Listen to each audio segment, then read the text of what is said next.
चलिए, तो नेक्स्ट हमारा यहां पर हेडिंग रहेगा ट्रांसफॉर्मेशन। तो पहला कॉन्जुगेशन हम लोगों ने देख लिया। सेकंड क्वेश्चन हमको देखना है क्या, ट्रांसफॉर्मेशन, दैट मीन्स रूपांतरण। हेडिंग डाल दीजिएगा रूपांतरण, ट्रांसफॉर्मेशन।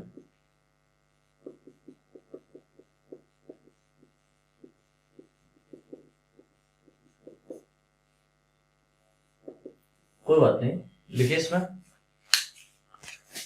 ट्रांसफॉर्मेशन में लिखें, बैक्टीरियल सेल में सेक्सुअल रिप्रोडक्शन की यह मोस्ट सिंपलेस्ट यानी कि सबसे सरल विधि होती है, मोस्ट सिंपलेस्ट मेथड होता है, जिसकी खोज ग्रिफिथ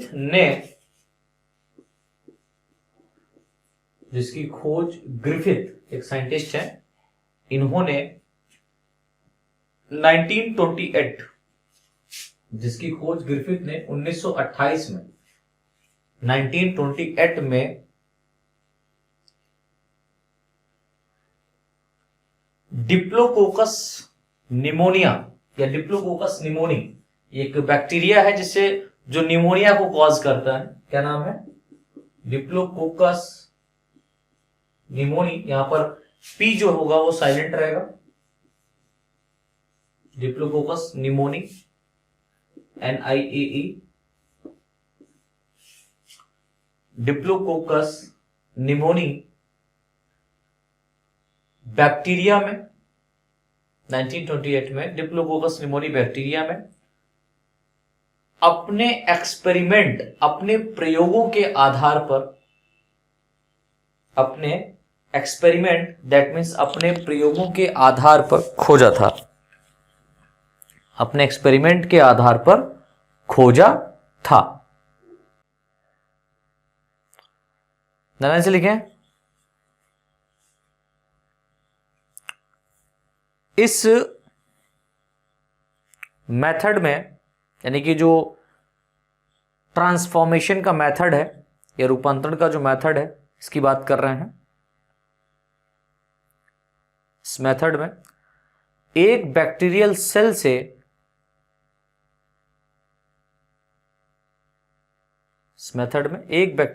से दूसरी बैक्टीरियल सेल में जेनेटिक मटेरियल,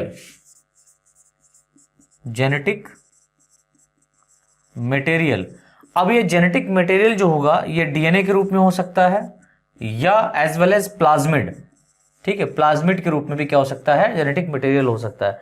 इसमें एक बैक्टीरियल सेल से दूसरे बैक्टीरियल सेल के अंदर जेनेटिक मटेरियल डीएनए या प्लाज्मिड ब्रैकेट बंद ट्रांसफर होता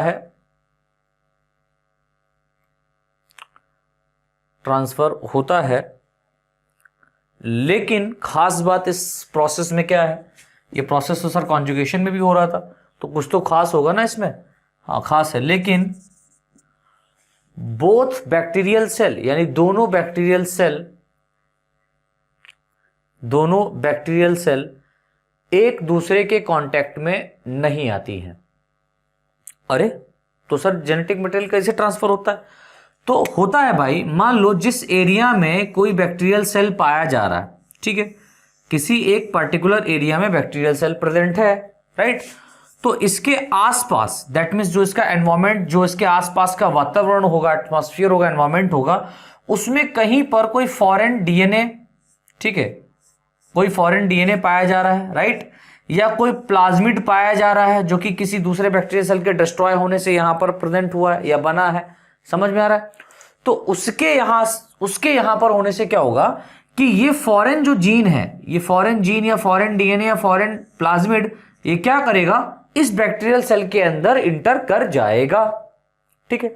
जब कोई फॉरेन डीएनए या फॉरेन जीन किसी दूसरी बैक्टीरियल सेल के अंदर या उस बैक्टीरियल सेल के अंदर इंटर करता है, तो उसके अंदर ये क्या करेगा, मिलेगा दैट मींस पहले तो ट्रांसफर हो गया जीन का, ट्रांसफर होने के बाद में इसका जो पार्टिकुलर डीएनए पाया जा रहा है इस बैक्टीरियल सेल का, ठीक है, इस बैक्टीरियल सेल के पार्टिकुलर डीएनए के साथ में ये प्लाज्मिड हो सकता है या जो डीएनए हो सकता है वो इसके साथ में मिलेगा। अब ये जो फॉरेन जीन है, इस फॉरेन जीन या फॉरेन डीएनए या फॉरेन प्लाज्मिड के अंदर कोई एक स्पेशल कैरेक्टर लाइक कुछ भी हो सकता है। भाई बैक्टीरिया आपको पता है कई तरीके के होते हैं, कैप्सुलेटेड होते हैं, नॉन कैप्सुलेटेड होते हैं। मान लो कोई कैप्सुलेटेड बैक्टीरिया है, जिसके मान लो कोई ऐसा बैक्टीरिया है जो नॉन कैप्सुलेटेड है, मान लेते हैं एक ये मान लो नॉन कैप्सुलेटेड बैक्टीरिया है। इस नॉन कैप्सुलेटेड बैक्टीरिया में मान लो कोई एक ऐसा फॉरेन जीन आ गया जिसके अंदर कैप्सूल को प्रोड्यूस करने के या कैप्सूल को बनाने के जीन डिकोड किए गए हैं या उसमें पाए जा रहे हैं, समझ में आ रहा है। तो यहां पर जो जीन, जो फॉरेन जीन है, उसके अंदर एक ऐसा कैरेक्टर पाया जा रहा है, एक ऐसी कैपेबिलिटी पाई जा रही है जो बैक्टीरिया के अंदर कैप्सूल का फॉर्मेशन करता है, राइट। तो क्या होगा कि ये जीन जब इसके अंदर आ जाएगा, ये डीएनए इसके अंदर आ जाएगा, ये प्लाज्मिड इसके अंदर आ जाएगा, फ्यू चांसेस में प्लाज्मिड के थ्रू भी क्या हो सकता है, यहां पर ट्रांसफॉर्मेशन हो सकता है। मान लो आया तो ये इसके डीएनए के साथ में मिलेगा, पहले तो उसको तोड़ेगा, फिर सिनेप्सिस होगा, सब कुछ होगा।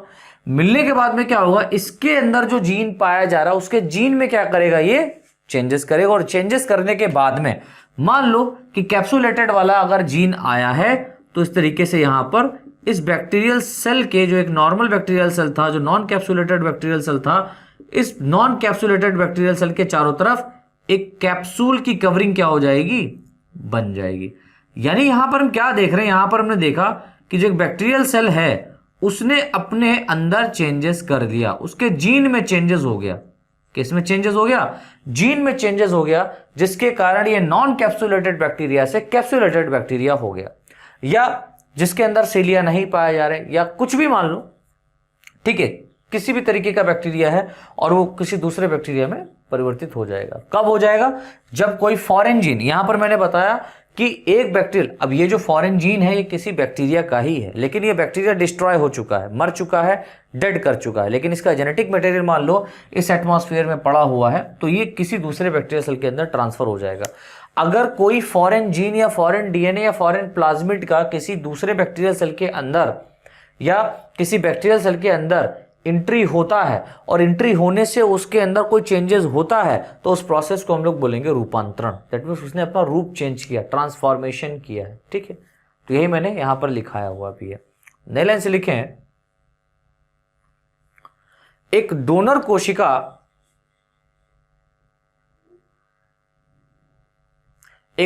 कोशिका द्वारा जेनेटिक मटेरियल, यानी कि यहां पर जो जेनेटिक मटेरियल उसकी बात कर रहे हैं, एक डोनर कोशिका द्वारा, एक डोनर सेल द्वारा जेनेटिक मटेरियल किसी दूसरी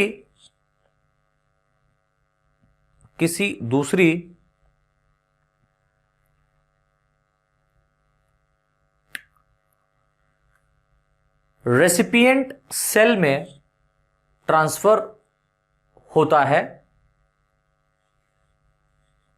रेसिपिएंट सेल में ट्रांसफर होता है, जिसके कारण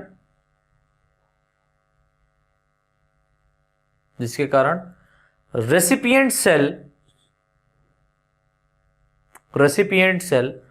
डोनर सेल में ही, रेसिपिएंट सेल डोनर सेल में ही चेंज हो जाती है, रेसिपिएंट सेल डोनर सेल में ही चेंज हो जाती है। तो यहां पर हमने समझा, सर यहां पर कोई दूसरा बैक्टीरिया तो आप बता रहे हैं नहीं, पार्टिसिपेट कर नहीं रहा है, तो आप क्यों लिखा रहे हैं? अरे यार लिखा इसलिए रहा हूं क्योंकि ये जो जीन आया है ये है तो उसी किसी दूसरे बैक्टीरिया का, समझ रहे हैं भाई। यहां पर जो जीन, यहां पर जो डीएनए या प्लाज्मिड जो पड़ा हुआ है किसी फॉरेन बैक्टीरियल सेल का ही था, ठीक है।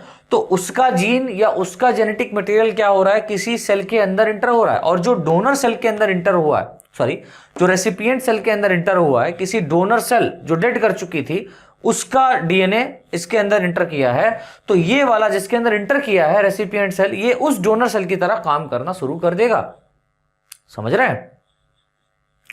तो आगे लिखें, डोनर सेल में चेंज हो जाती है। नए लाइन से लिख लें, यह कंप्लीट प्रोसेस, यानी कि जो कंप्लीट प्रोसेस है इसको हम लोग ट्रांसफॉर्मेशन कहते हैं। यह कंप्लीट प्रोसेस ट्रांसफॉर्मेशन कहलाता है। यह कंप्लीट प्रोसेस ट्रांसफॉर्मेशन कहलाता है। इस प्रोसेस को, यानी कि जो विधि है, ये ट्रांसफॉर्मेशन जो बैक्टीरिया के अंदर खोजी है, किसने? ग्रिफिथ ने। ठीक है, ग्रिफिथ एक साइंटिस्ट, इन्होंने ट्रांसफॉर्मेशन के प्रोसेस को खोजा था। इसको आगे सिद्ध भी किया गया कि हाँ ये बिल्कुल प्रोसेस सही है। तो वहां पर कुछ साइंटिस्ट आए, 3 साइंटिस्ट थे, एवेरी, मैक्लियोड और मैककार्टी। ये 3 साइंटिस्ट थे जिन्होंने 1944 में यह सिद्ध कर दिया कि ट्रांसफॉर्मेशन के थ्रू बैक्टीरिया के अंदर चेंजेस हो सकते हैं। तो क्या लिखा? कहलाता है। तथा इस प्रोसेस को एवेरी मैक्लियोड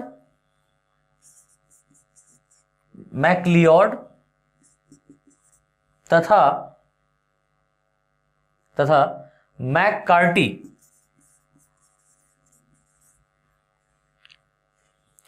इस प्रोसेस को एवेरी, मैक्लियोड तथा मैककार्टी ने 1944 में प्रूव किया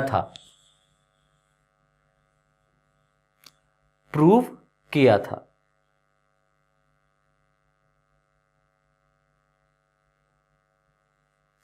पहले ऐसे लिख लें,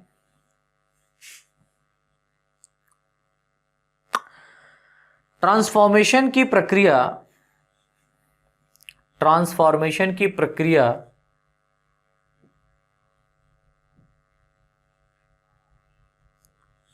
नई लाइन से लिखो, ट्रांसफॉर्मेशन की प्रक्रिया मुख्यतः बैसिलस, यानी जो बैसिलस बैक्टीरिया है इनके अंदर हम लोग बात कर रहे हैं। ट्रांसफॉर्मेशन की प्रक्रिया मुख्यतः बैसिलस हीमोफिलिक, हीमोफिलिक आदि, ट्रांसफॉर्मेशन की प्रक्रिया मेनली बैसिलस हीमोफिलिक आदि बैक्टीरिया में पाई जाती है। आदि बैक्टीरिया में भी पाई जाती है। नई लाइन से लिखें, स्टेटमेंट इंपॉर्टेंट है।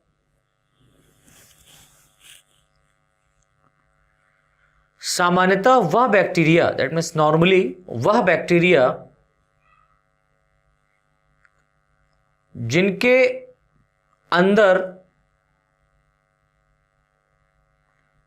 अंदर बाह्य वातावरण, दैट मीन्स एक्सटर्नल एटमॉस्फेयर या एनवायरमेंट से, वही बात आ गई, ये स्टेटमेंट थोड़ा याद रखिएगा, ये ट्रांसफॉर्मेशन का प्रोसेस है। स्पेशली सामान्यतः वह बैक्टीरिया जिनके अंदर एक्सटर्नल एटमॉस्फेयर से डीएनए रिसीव करने की पावर, एक्सटर्नल एटमॉस्फेयर से डीएनए रिसीव करने की पावर पाई जाती है,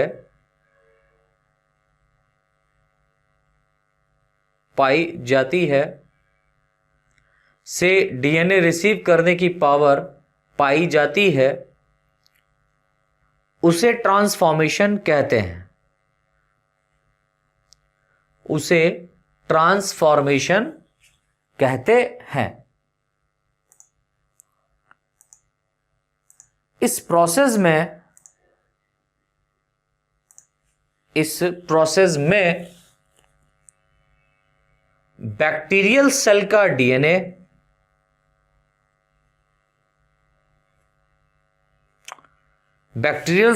डीएनए वाटर मीडियम, यानी कि जल माध्यम,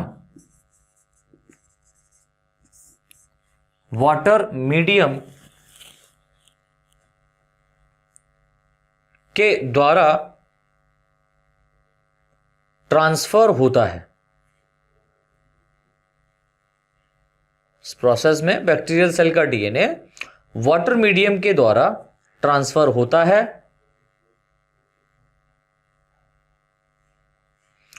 तथा दूसरी बैक्टीरियल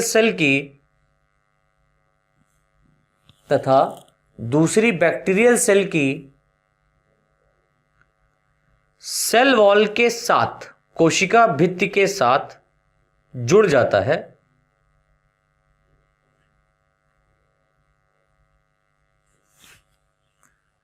जिसे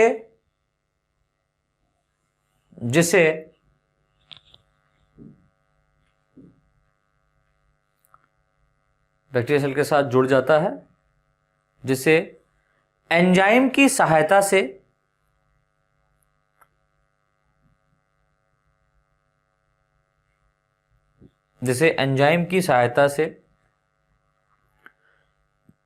कई फ्रेगमेंट्स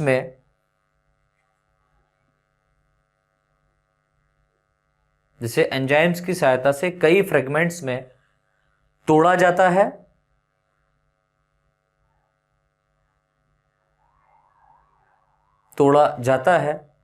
जिस कारण यह फ्रेगमेंट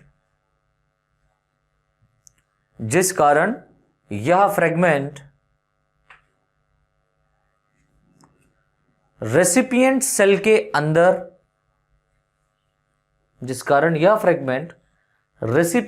के अंदर प्रवेश कर जाते हैं या इंटर कर जाते हैं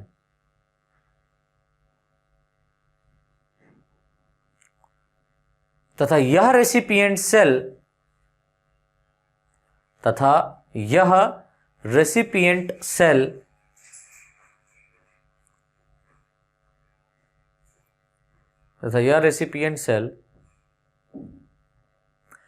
डोनर सेल में चेंज हो जाती है।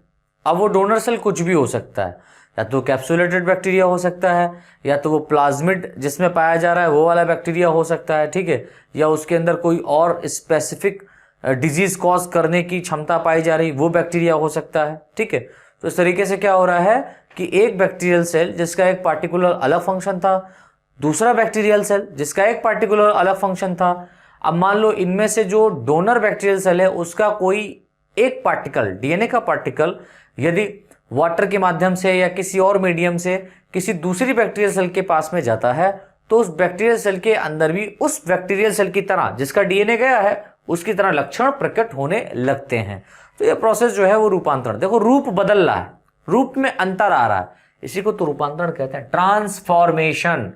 ट्रांस मतलब चेंज हुआ है, फॉर्मेशन फॉर्म हो गया, चेंज हो गया है उस पहले वाले बैक्टीरिया की तरह जिसका डीएनए किसी दूसरे बैक्टीरिया सेल के अंदर जाता है। लाइन से लिख लो, ट्रांसफॉर्मेशन की क्रिया में होने वाले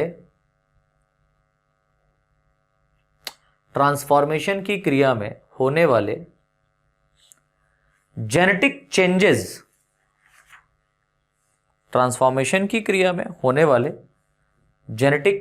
चेंजेस, यानी कि जो जीन के रूप पर जो चेंजेस हुए हैं,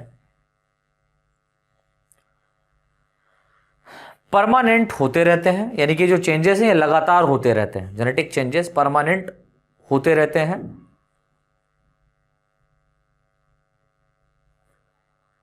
अधिकांश रूप से ट्रांसफॉर्मेशन की क्रिया एक स्पेसिफिक टेम्परेचर, अधिकांश रूप से ट्रांसफॉर्मेशन की क्रिया एक स्पेसिफिक टेम्परेचर पर होती है। तो जो ट्रांसफॉर्मेशन का प्रोसेस है, एक टेम्परेचर जो होगा, एक मेंटेन टेम्परेचर तापमान होगा उसके ऊपर होगा, ठीक है। और ट्रांसफॉर्मेशन में आप खास बात क्या याद रखेंगे कि यहां पर दो बैक्टीरियल सेल अलग अलग होती हैं। ऐसा नहीं होता कि दोनों बैक्टीरियल सेल आपस में जुड़ती है तब जाकर के इनके अंदर जेनेटिक मटेरियल या जेनेटिक चेंजेस हो रहा है। तो जेनेटिक चेंजेस कैसे हो रहा है कि कोई एक फॉरेन जीन, अब ये फॉरेन जीन कैसे आ रहा है, ये फॉरेन जीन आ रहा है किसी दूसरी बैक्टीरियल सेल से, राइट। तो कोई दूसरी बैक्टीरियल सेल कहीं पर रह रही होगी, उसका फॉरेन जीन, यानी कि हम ये कह सकते हैं उसका डीएनए टूटा होगा, निकला होगा, और वो कैप्सुलेटेड या कैप्सूल के थ्रू भी हो सकता है। मान लो कैप्सूल के अंदर भी, कैप्सूल बनाने की कैपेसिटी जो होती है उससे भी हो सकता है। तो उसका कोई एक पार्ट मान लो डिजेनरेट किया होगा बैक्टीरियल सेल का, ठीक है, वो बैक्टीरियल सेल का पार्ट डिजेनरेट करके वाटर के माध्यम से या किसी और मीडियम से क्या होगा, कोई पहली वाली बैक्टीरिया कहीं बेचारी कोई दूसरी सेल पड़ी होगी, वो बड़ी लाचार है, उसके अंदर रोग उत्पन्न करने की क्षमता नहीं है, कुछ नहीं है, तो जिसके अंदर रोग उत्पन्न करने की क्षमता है बैक्टीरियल सेल के अंदर, वो अपना जीन इसको दे देगा। कैसे देगा? By the medium of water, ठीक है। इसके थ्रू क्या कर सकता है, ये अपने जेनेटिक मटेरियल को तोड़ करके भेज सकता है। तो वाटर के थ्रू क्या होता है, ये फॉरेन जीन जो है जो आसपास इसके पाए जाएंगे वो आकर के इस बैक्टीरियल सेल की सेल वॉल से अटैच हो जाएंगे, जिसे कुछ एंजाइम्स की सहायता से, स्पेसिफिक एंजाइम की सहायता से तोड़ा जाता है, और ये जो पार्टिकल होते हैं इनको इस बैक्टीरियल सेल के अंदर एंटर कर लिया जाता है।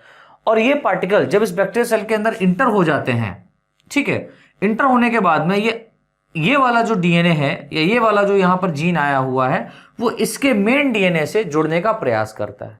जब ये जुड़ जाता है, ठीक है, तो क्या होगा कि इसके अंदर भी, अब डेफिनेटली इसके जेनेटिक मटेरियल में तो चेंजेस हुआ है, तो पहले वाला जो जेनेटिक मटेरियल था वो थोड़ा सा बेकार टाइप का था, लेकिन अब यहां पर जो एक नया जेनेटिक जीन आया है, एक नया जीन यहां पर जो आया है, उसके आधार पर क्या देखा जाएगा कि इनके अंदर कुछ चेंजेस होगा, कुछ नई चीज बदलाव होगी, और इस जीन के अंदर यदि ये कैपेसिटी पाई जा रही है कि इसके फिजियोलॉजिकल चेंजेस को भी चेंज करे, फिनोटिपिक रेशियो को भी चेंज, भाई देखो जेनेटिक लेवल पर तो चेंज हो गया, जीनोटाइप तो इसका चेंज हुआ है, क्योंकि जीन पहले क्या था, अब कोई दूसरा फॉरेन जीन आ गया, इसके साथ में मिलकर के दूसरा जीन हो गया।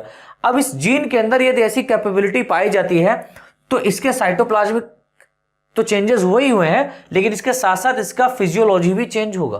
यानी मान लो पहले सेल वॉल पाया जाता था, लेकिन सेल वॉल के चारों ओर कैप्सूल नहीं पाया जाता, तो कैप्सूल भी डेवलप हो जाएगा।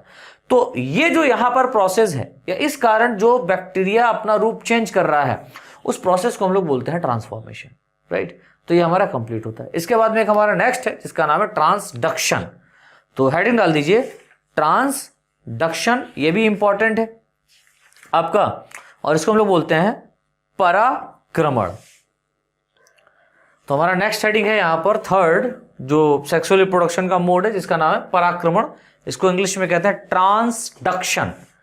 अभी हम लोगों ने रूपांतरण पढ़ा था, ट्रांसफॉर्मेशन पढ़ा था, वो ट्रांसफॉर्म हो रहा है यानी चेंज हो रहा है। यहां पर क्या हो रहा है, ट्रांसडक्शन हो रहा है, यानी कि यहां पर परा मतलब पराया, और क्रमण आक्रमण, यानी कि इसका अगर हम लोग इसको तोड़ें तो हमें इसके नाम में कुछ शब्द छुपा मिला है। परा मतलब पराया, क्रमण मतलब आक्रमण, यानी पराया व्यक्ति आक्रमण करेगा किसी दूसरे पर, यानी कि यहां पर जो जेनेटिक चेंजेस होंगे, भाई देखो रिप्रोडक्शन का मेन प्रोसेस यहां पर यह है कि एक बैक्टीरिया सेल का जेनेटिक मटेरियल किसी दूसरे बैक्टीरिया सेल के जेनेटिक मटेरियल में पहुंचाया जाए, बात खत्म, राइट। अब यहां पर जो पहुंचाया जा रहा है वो कैसे पहुंचाया जा रहा है, मान लो कोई एक बैक्टीरियल सेल है, मैं सिंपली फॉर्म में समझा दे रहा हूं।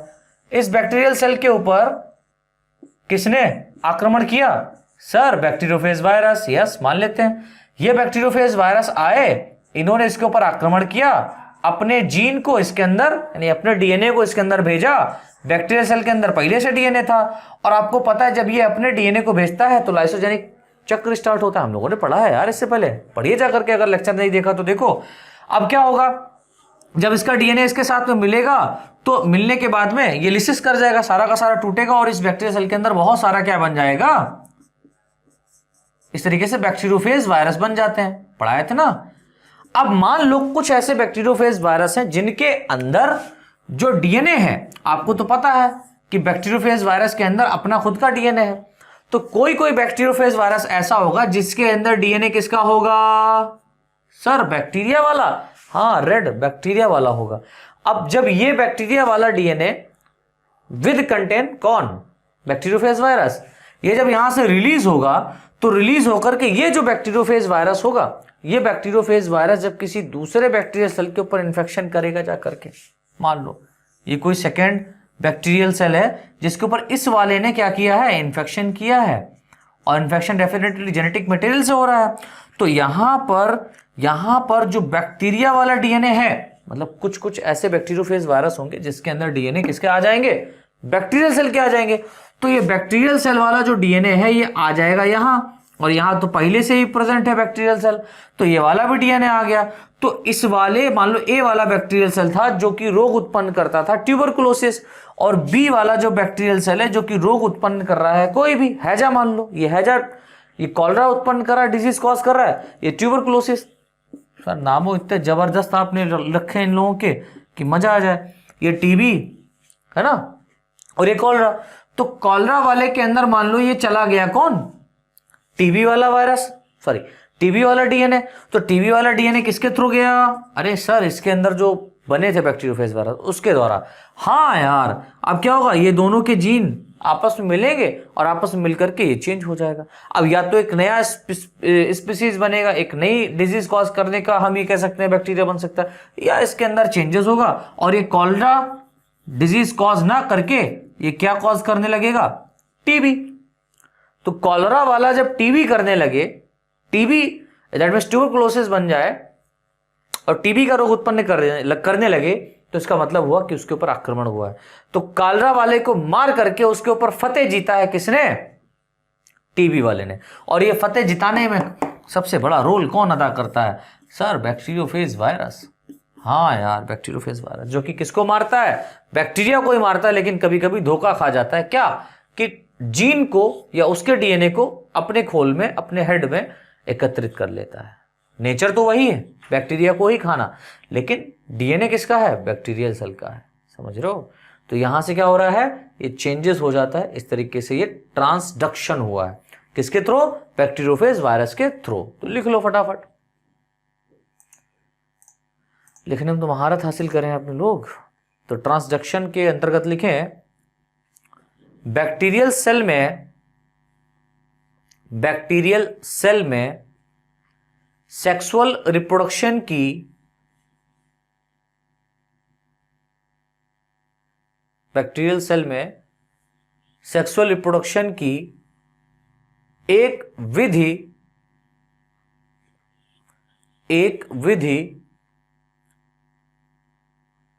ट्रांसडक्शन के रूप में भी पाई जाती है। एक विधि ट्रांसडक्शन के रूप में भी पाई जाती है।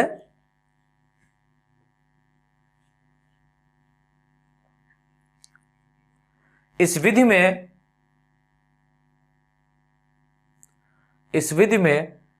एक बैक्टीरियल सेल से जेनेटिक मटेरियल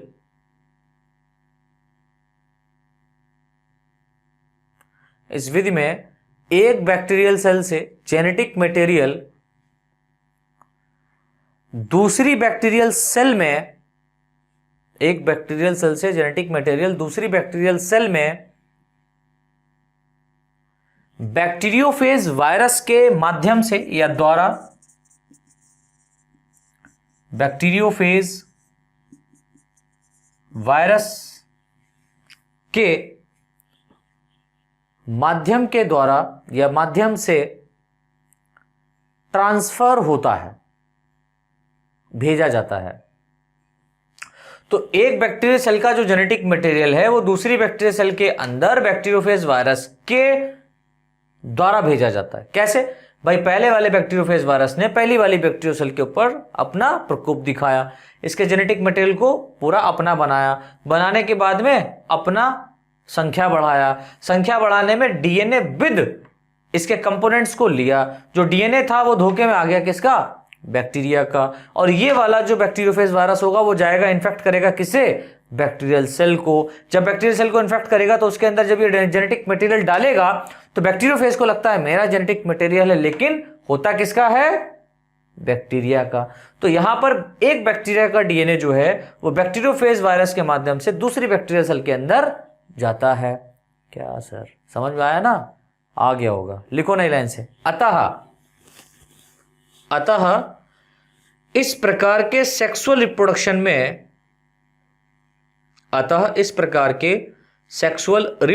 में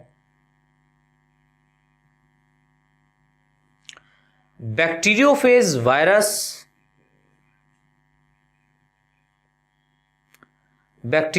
वायरस वेक्टर के रूप में, वेक्टर या कैरियर के रूप में कार्य करता है।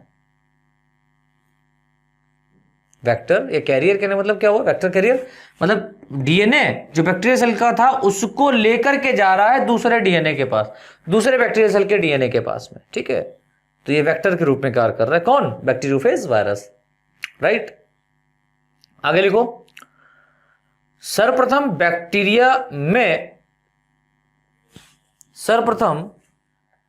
बैक्टीरिया में ट्रांसडक्शन की खोज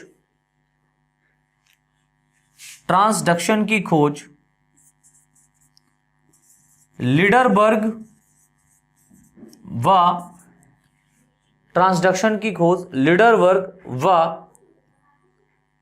जिंडर ने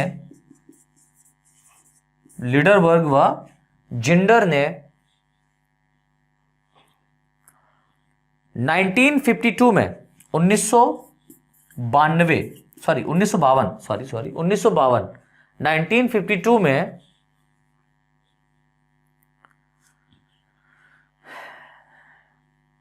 साल्मोनेला, ये एक बैक्टीरियल सेल है, साल्मोनेला बैक्टीरियल सेल में की थी। तो कंप्लीटली याद रखिएगा कि ट्रांसडक्शन की खोज लीडरबर्ग और जिंडर ने 1952 में साल्मोनेला बैक्टीरियल सेल के अंदर की थी, बहुत इंपॉर्टेंट है। चलो कब की थी, 1952 में, ठीक है। ध्यान से लिखे हैं, बैक्टीरियोफेज पार्टिकल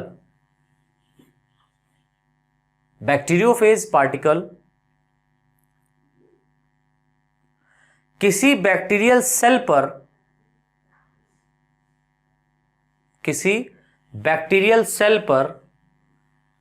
अटैक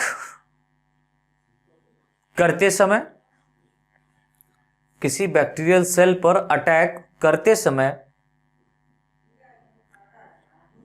अपने जेनेटिक मटेरियल को, यानी कि जो इसका जेनेटिक मटेरियल है उसको होस्ट बैक्टीरियल सेल के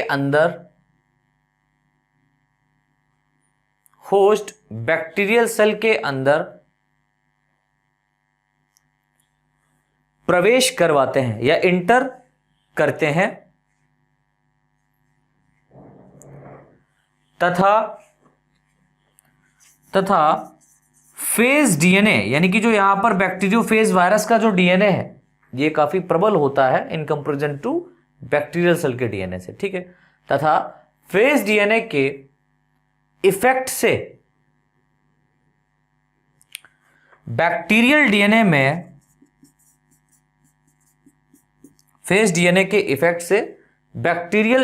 में या बैक्टीरियल डीएनए छोटे छोटे फ्रेगमेंट्स में डिवाइड होने लगते हैं। बैक्टीरियल डीएनए छोटे छोटे फ्रेगमेंट्स में डिवाइड होने लगते हैं,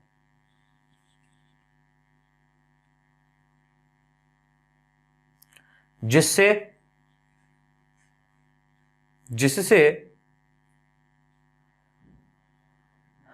फेज डीएनए बैक्टीरियल डीएनए के साथ जुड़ जाता है, जिससे फेज डीएनए बैक्टीरियल डीएनए के साथ जुड़ जाता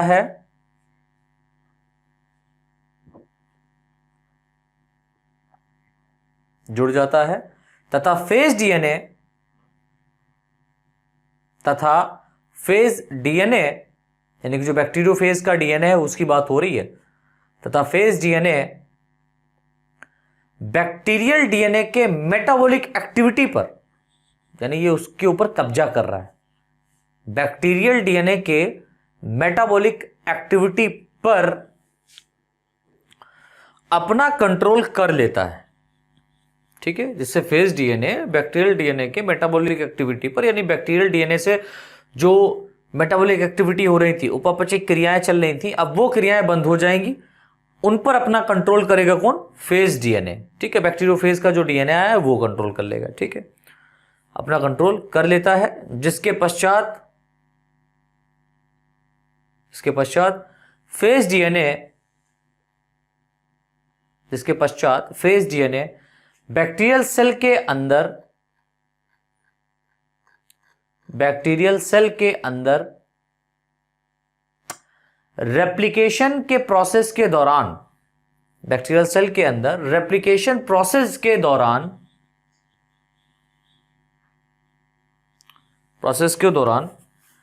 न्यू फेज पार्टिकल, यानी कि नए फेज के जो पार्टिकल, बैक्टीरियोफेज के जो छोटे छोटे पार्टिकल है, लाइक हेड हो गया, कॉलर हो गया, ठीक है, उसका सीथ हो गया, प्लेट हो गया, टेल हो गया, ये सारा का सारा मैंने बताया हुआ था। नहीं आपने पढ़ा है तो पीछे जो प्रीवियस लेक्चर मैंने अपलोड किए उनको देख लीजिएगा, और जो प्रीवियस लेक्चर अपलोड किए उनमें से अगर मान लीजिए आपको यहाँ पर यूट्यूब पे लेक्चर नहीं मिल रहे तो जाहिर सी बात है मैंने उस पर वीडियो बनाया हुआ होगा और वो मेरे ऐप के ऊपर पड़ा होगा, ठीक है। तो ऐप में जाइएगा, वहाँ पर इनरोल कर लीजिएगा, वहाँ से आप उसको पढ़ पाएंगे। तो मैंने क्या बताया, न्यू फेज पार्टिकल प्रोड्यूस होते हैं, ठीक है, ध्यान से लिखे हैं। इन नए बैक्टीरियोफेज पार्टिकल में, यानी कि जो नए बैक्टीरियोफेज पार्टिकल बने उनमें बैक्टीरियल डीएनए का कुछ भाग, बैक्टीरियल डीएनए का कुछ पार्ट या भाग जुड़ जाता है, ऐड हो जाता है,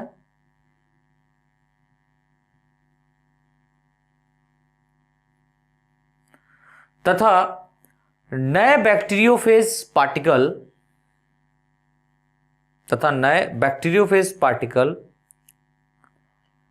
अपने होस्ट सेल से या अपने होस्ट से रिलीज होकर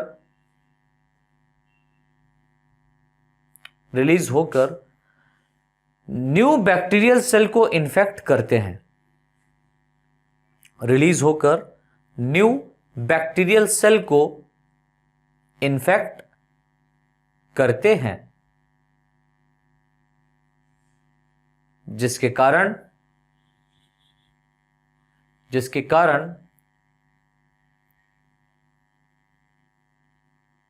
यह बैक्टीरियोफेज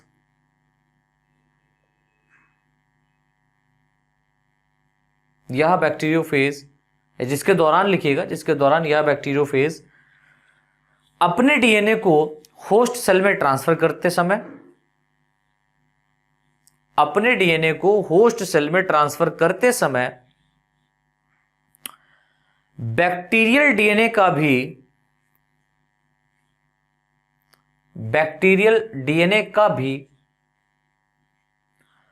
कुछ भाग, बैक्टीरियल डीएनए का भी कुछ भाग ट्रांसफर कर देते हैं,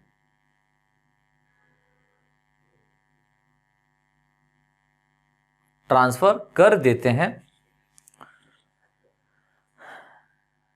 यह कंप्लीट प्रोसेस, यानी कि जो कंप्लीट प्रोसेस हुआ है इसकी बात हो रही है, यह कंप्लीट प्रोसेस लगभग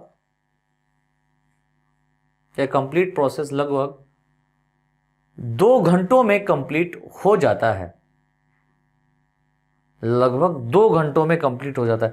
तो याद रखिएगा कि जो ट्रांसडक्शन का प्रोसेस है ये 2 आवर्स में कंप्लीट होता है, 2 घंटों में कंप्लीट प्रोसेस होता है। एक बैक्टीरियल सेल को इन्फेक्ट करेगा, फिर वहां से अपने नए बैक्टीरियोफेज वायरस भी बना लेगा और दूसरी बैक्टीरियल सेल को भी क्या कर देता है, इन्फेक्ट कर देता है, राइट। तो जो कंप्लीट प्रोसेस है ये 2 घंटों में क्या हो जाता है, कंप्लीट हो जाता है। तो इस तरीके से बेटा ये हमारा रिप्रोडक्शन का प्रोसेस कंप्लीट होता है, कॉन्जुगेशन, ठीक है, ट्रांसडक्शन और ट्रांसफॉर्मेशन, ये सेक्सुअल रिप्रोडक्शन का मेथड था, ये हमारा फिनिश हुआ। इसके बाद में एक मोस्ट इंपॉर्टेंट टॉपिक आपका बनता है economic importance of bacteria. Very very very important है ये आपका, हर एग्जाम में किसी भी यूनिवर्सिटी से आप बिलोंग करते हो ये क्वेश्चन पूछा जाता है, तो ये बहुत ही इंपॉर्टेंट है। इसको हम लोग डिस्कस करेंगे नेक्स्ट क्लास में, ठीक है।